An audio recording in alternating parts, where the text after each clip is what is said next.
الحمد للہ وکفا والصلاة والسلام علی سید الانبیاء والمرسلین اما بعد فاعوذ باللہ من الشیطان الرجیم بسم اللہ الرحمن الرحیم اللہم صلی علی سیدنا محمد وعلی آل سیدنا محمد وبارک وسلم علیہ صدق اللہ العظیم۔ معزز سامعین، پچھلے درس میں ہم نے تشریح کی تھی لیکن کچھ تشریح رہ گئی تھی کیونکہ یہ باب بہت طویل ہے تو اس کی تشریح بھی زیادہ تھی، اس لیے میں نے دو حصوں پر تقسیم کیا۔ تو اس میں دوسرے حصے میں بقیہ جو تشریح ہے اس کی درس بیان کریں گے اور اس کی تشریح اور وہ تشریح اس درس میں کریں گے۔ حدیث میں آیا ہے قال حدثنا حداب کے حدیث میں یہ تھا کہ ما حق العباد علی اللہ۔ تو یہاں سے آگے 4 حدیث حضرت معاذ رضی اللہ تعالیٰ عنہ کی مسلسل آ رہی ہے اور تقریباً مضمون ایک ہی ہے کہ ایمان موجب نجات ہے، کہ ایمان نجات کو واجب کرنے والا ہے۔ ایمان کی وجہ سے بندہ جنت میں جائے گا اور جہنم سے محفوظ رہے گا۔ تو اب اس حدیث میں یہ ہے حضرت معاذ رضی اللہ تعالیٰ عنہ کی حدیث میں کہ ما حق العباد علی اللہ۔ اب یہاں ایک سوال ہے کہ کیا اللہ پر کچھ واجب ہیں بندوں کے یا نہیں ہے؟ کتب ربکم علی نفسہ الرحمہ ان اللہ وعدکم وعد الحق ان اللہ لا یخلف المیعاد۔ تو یہاں اس کا معنی ہے وجوب، لزوم اور ضروری۔ تو آیا کہ اللہ رب العزت پر کچھ واجب ہیں؟ انہی الفاظ کے ظاہر سے معتزلہ نے یہ دلیل پکڑی ہے کہ مطیعین یعنی جو نیک لوگ ہوتے ہیں ان کو ثواب دینا اور جنت میں داخل کرنا اللہ پر واجب ہے، اور یہاں حق واجب کے معنی میں آتا ہے۔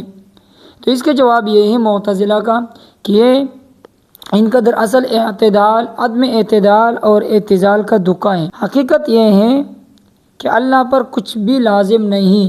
یہ جو اللہ رب العزت نے فرمایا یہ الفاظ ازراء فضل اور اعزاز ارشاد فرمائے، ورنہ بندے کی کوئی چیز اللہ رب العزت واجب نہیں، وہ اپنی رحمت سے دے رہا ہے اور اپنے فضل سے دے گا۔ گویا کہ روایت میں لفظ حق یہ وجوب کے لیے نہیں بلکہ اس طرح جس طرح وَمَكَرُوا وَمَكَرَ اللَّهُ کی طرح مشاکلتاً فرمایا کہ حق العباد علی اللہ، کہ اللہ کا حق بندوں کا حق اللہ پر ہے۔ تو لبیک یا رسول اللہ وصادق یہ تثنیہ تقیدی ہے، جسے اردو میں ہم کہتے ہیں حاضر ہے، حاضر ہے، اور اس طرح ہے لبن لک و اسعادا لک۔ یہاں اس کا جو یہ مفعول مطلق ہے اور ان کے افعال محذوف ہیں۔ آگے ہی وبی قال حدثنا ابو بکر بن ابی شیبہ ای لا تبشرهم فیتکلوا۔ تو اس کا معنی یہ ہے کہ یعنی واقعی یہ بشارت تو عظیم بشارت ہے، لیکن بعض افراد بعض اعمال میں سستی کر سکتے تھے بلکہ کرتے بھی ہے، کیونکہ ہم نے کتنوں سے یہ سنا ہے کہ اللہ یعنی بڑا گناہگار ہوتا ہے، اگر آپ ان سے کہتے کہ گناہ نہ کرے اللہ اس سے ناراض ہوتے ہیں تو وہ آگے سے جواب دیتا ہے کہ اللہ غفور الرحیم ہے، اللہ معاف کرنے والے۔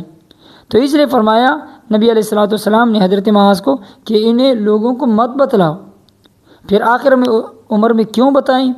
آخر عمر میں اس لیے یہ حدیث بتائی لوگوں کو تاکہ کتمان علم سے بچ جائے، کیونکہ کتمان علم بھی گناہ ہے۔ آگے حدیث حدثنی زہیر بن حرب والربیع الجدول فاحتفظت۔ تو ریاض الصالحین میں یہ حدیث ہم نے اس طرح یعنی وہاں یہ حدیث ہے، ربیع کا معنی ہے کسی نالی، یعنی نالی کو کہتے ہیں، جمع ہے اربعہ جیسے نبی کی جمع انبیاء ہے، تو سکڑ کر میں داخل ہوا اس میں۔ باقی جو حضرت عمر رضی اللہ عنہ کا مقصد یہ تکلیف دینا نہیں تھا کہ حضرت ابو ہریرہ کو دھکا دیا، بلکہ روکنا تھا، بس آگے پہ یعنی حضرت ابو ہریرہ کو روکنا تھا، لیکن آگے پھر ہاتھ تیز لگا تو ابو ہریرہ گر گئے، اور نبی علیہ الصلوۃ والسلام نے جب پوری بات سن کر فرمایا انہیں چھوڑ دو۔ حدثنا اسحاق عند موتہ تعصما، اس کا بھی وہی ہے کتمان علم کے گناہ کی وجہ سے یعنی بچنے کی وجہ سے یہ بیان کر دیا۔ آگے قال حدثنا شیبان بن فروخ اصابنی فی بصری بعض الشیء، یہ حضرت عتبان کی حدیث ہے۔ ایک لفظ یہ ہم نے سنا ہے کہ کمزوروں کے ساتھ اللہ کی مدد زیادہ ہوتی ہے۔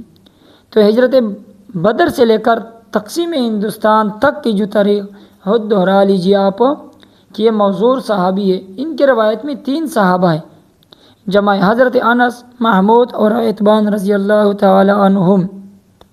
اور اس میں ایک اور بھی یہ ہے کہ یہ روایت الاکابر عن الاصاغر ہے، یعنی چھوٹوں سے بڑوں نے روایت کی ہے، کیونکہ فإن انسا اکبر من محمود سنا وعلما ورتبۃ۔ اور تیسری بات یہ ہے کہ متن میں بھی ان کے لیے بطور خاص نماز کی جگہ طے مقرر فرمائی۔ اور حضرت عثمان رضی اللہ تعالیٰ عنہ خود قباء مسجد کے پاس رہتے تھے اور اپنے قوم کے امام تھے، تو ان کے گھر اور مسجد کے درمیان ایک برساتی نالہ تھا جو بارش میں بھر جاتا، ان کو مسجد آنا مشکل ہو جاتا۔ پھر نظر میں جب تکلیف ہو گئی اور پھر آگے بنائی بھی چلی گئی تو انہوں نے اپنے گھر والوں کو جمع کر کے نماز پڑھانے کا سوچا۔ ترتیب یہ بنائی کہ حضور صلی اللہ علیہ وسلم ایک مرتبہ تشریف لا کر ان کے لیے گھر میں نماز کی جگہ متعین کر دے اور نماز پڑھ لیں گے، گویا کہ ان کی مسجد کا افتتاح کر دے۔ اور بعض شیء کا مطلب یہی ہے کہ بینائی میں کچھ تکلیف ہو گئی، اور اگلی روایت میں یہی کہ انہو عما، یعنی وہ نبینا تھے۔ تو اس میں تعارض نہیں ہے، کیونکہ پہلے کچھ نظر کم تھی، آگے پھر بعد میں پھر ختم ہو گئی۔ فبعث الی رسول اللہ صلی اللہ علیہ وسلم، اس حدیث میں اگلی روایت میں یہ ہے کہ ارسلہ کا لفظ ہے، ایک میں فبعث ہے اور ایک میں ارسلہ ہے۔ صحیح بخاری میں ان اتبان عطا رسول اللہ صلی اللہ علیہ وسلم کہ نبی علیہ الصلوۃ والسلام خود آئے، پیچھے دوسری جو حدیث ہے ارسلہ یہاں پر۔ اب تعارض یہ ہے کہ آیا اتبان خود آئے یا کسی قاصد کو بھیجا نبی علیہ الصلوۃ والسلام کے پاس؟ تو پہلی تطبیق یہ ہے کہ خود نہیں آئے تھے جیسے کہ ان کی حالت کا تقاضا ہے، بلکہ آدمی بھیجا، لیکن اصل یہ تھے کہ بھیجنے والے تو روایت بخاری میں ان کی طرف نسبت کرتے ہوئے عطا کہہ دیا، یعنی خود آئے نہیں تھے، قاصد کو بھیجا تھا، لیکن صحیح بخاری میں قاصد کی جگہ پہ ان کی طرف نسبت کر دی۔ اور دوسری تطبیق یہ ہے کہ پھر خود آ کر درخواست کی ہوگی، یہ عطا ہوا، پھر نبی علیہ السلام کو یاد دہانی کے لیے قاصد کو بھیجا، یہ بعثہ ہوا۔ اچھا، تصلی فی منزلی، کہ آپ میرے گھر میں نماز پڑھے، تو اس سے انبیاء اور صالحین کے آثار سے حصول تبرک کا ثبوت ہے، یعنی اپنے صالحین نیک بزرگوں کے آثار جو ہے نا وہ اپنے پاس رکھ سکتے اور اس سے حصول تبرک حاصل کر سکتے۔ ثم اسناد اعظم ذالک وکبرہ الی مالک بن دخشم، نبی علیہ الصلوۃ والسلام تو اپنے حسب عادت نماز میں مشغول ہو گئے، تو یہ جو صحابہ تھے یہ گفتگو کرنے لگے، اور زیادہ تر جو طرز تحاب تھا وہ حضرت مالک بن دخشم تھا، اور یہ بڑے یعنی جرم نفاق کی ان کی طرف نسبت کی، حالانکہ حضرت مالک بن دخشم مخلص مومن غزوہ بدر میں شریک ہوئے، اور اس طرح سہیل بن عمرو کو انہوں نے گرفتار بھی کیا تھا، اور دیگر بھی غزوات میں شریک ہوتے رہے۔ مسجد زرار کو ملیمیٹ ختم اور گرانے کے لیے حضرت مان بن عدی کے ساتھ ان کو بھیجا تھا، اور ایک قول کے مطابق بیعت عقبہ میں بھی شریک ہوئے۔ سب سے بڑھ کر یہ کہ نبی علیہ الصلوۃ والسلام نے اہل مجلس کی غلط فہمی دور کرتے ہوئے ان کی طرف نفاق کی نسبت کی تردید فرما دی اور ان کو مخلص مومن قرار دیا۔ تو اس لیے صحیح بخاری میں ہے کہ الا ترى قال لا الہ الا اللہ لا الہ الا للہ یبتغی بہا وجہ اللہ، اس لیے ان کے مخلص مومن ہونے میں کوئی شک نہیں ہے۔ اب رہی بات یہ ہے کہ ان حضرات نے پھر نسبت کیوں کی کہ یہ منافق ہے، یہ ہے وہ ہے، تو اس کے بارے میں احتمال ذکر کیے جاتے ہیں کہ بعض منافقین کے ساتھ بعض خاندانی تجارتی تعلقات کی وجہ سے ان کو یہ شبہ ہوا کہ جو زبان پر آ گیا صحابہ کو، لیکن نبی علیہ السلام نے صاف تردید فرما دی۔ اور آگے لا یشهد احد انہ لا الہ الا اللہ وانی رسول اللہ، تو یہ باب کی مناسبت سے یہ جملہ ہے۔ فقلت لابنی اکتبہ، تو یہ کتابت حدیث کا ثبوت ہے، اور آگے فخط لی مسجدا، یہ مقصود آمد کا بیان ہے۔ اسی لیے تو نبی علیہ السلام کو بلایا تھا کہ آپ میرے پاس تشریف لائیے اور میرے لیے مسجد کا افتتاح کر دے، تاکہ میں اسی جگہ پر لوگوں کو یعنی اپنے گھر والوں کو نماز پڑھاتا رہوں۔ اور دلیل بھی ہے کہ گھر میں نماز پڑھنے والوں کے لیے گھر میں نماز کی جگہ طے ہونی چاہیے تاکہ سہولت بھی ہو اور ترغیب بھی ہو۔ اچھا، اس مکمل دونوں حصوں سے یا خصوصاً جو حدیث اتبان ہے اس سے ہمیں کچھ فوائد حاصل ہوئے۔ پہلا فائدہ تو ہمیں یہ حاصل ہوا کہ بڑوں کو چھوٹوں سے تحصیل علم اور تحدیث میں آر نہیں ہونے چاہیے۔ دوسرا فائدہ یہ حاصل ہوا کہ اہل علم اور فضل میں سے کسی کو اپنے ہاں بلانا کہ کسی نیک کام اور فرائض کے اہتمام کا آغاز ہو جائے۔ تیسرا فائدہ یہ حاصل ہوا کہ معذور مسجد میں نہ جا سکے تو گھر میں نماز اور موضع صلاۃ کا اہتمام کرے۔ نمبر 4، کسی قسم کی تکلیف اور عذر کی صورت میں حقیقت بتلا کر اپنے لیے مسئلہ معلوم کرنا چاہیے۔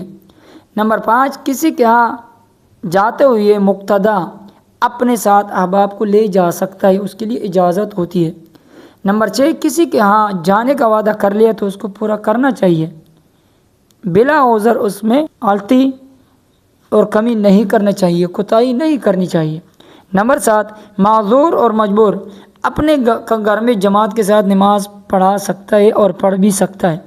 نمبر 8، نماز کے کان میں جو پاس بیٹھے لوگ یا دور والے لوگوں کی آواز آ جائے تو اس سے نماز میں کوئی خلل نہیں پڑتا۔